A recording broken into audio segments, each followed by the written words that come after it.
Je suis Anne Beau, je suis archéologue médiéviste et je travaille avec Jean-Michel Poisson à la direction du chantier de Belvoir.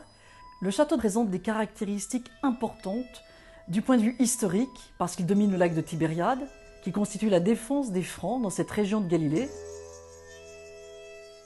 Après 4 ans de recherche sur le site, nous sommes en mesure de restituer la chapelle des Hospitaliers, puisque c'est un ordre militaire, mais c'est aussi un ordre religieux. Rassembler les blocs, les trier, constitue un énorme puzzle.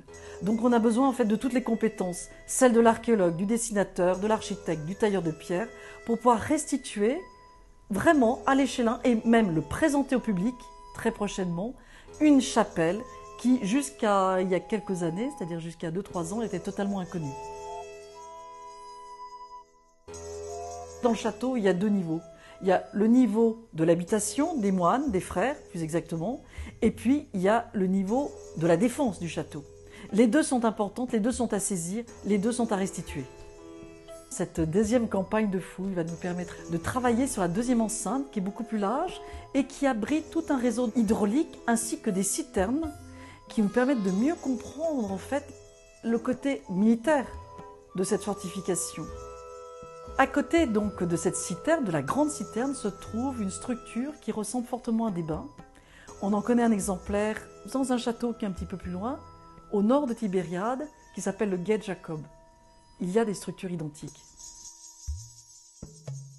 Les fouilles, qui ont été entreprises il y a 3 ans, à l'intérieur de la cour du château, ont mis en évidence un habitat, sans doute qui appartenait au premier seigneur des lieux, peut-être Ivo Velos, on connaît juste son nom.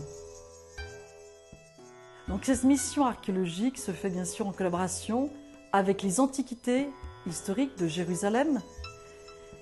Et nous sommes aussi soutenus financièrement par le ministère des Affaires étrangères, par les laboratoires des universités Lyon 2, Clermont-Ferrand, et puis le CNRS, le Centre de Jérusalem.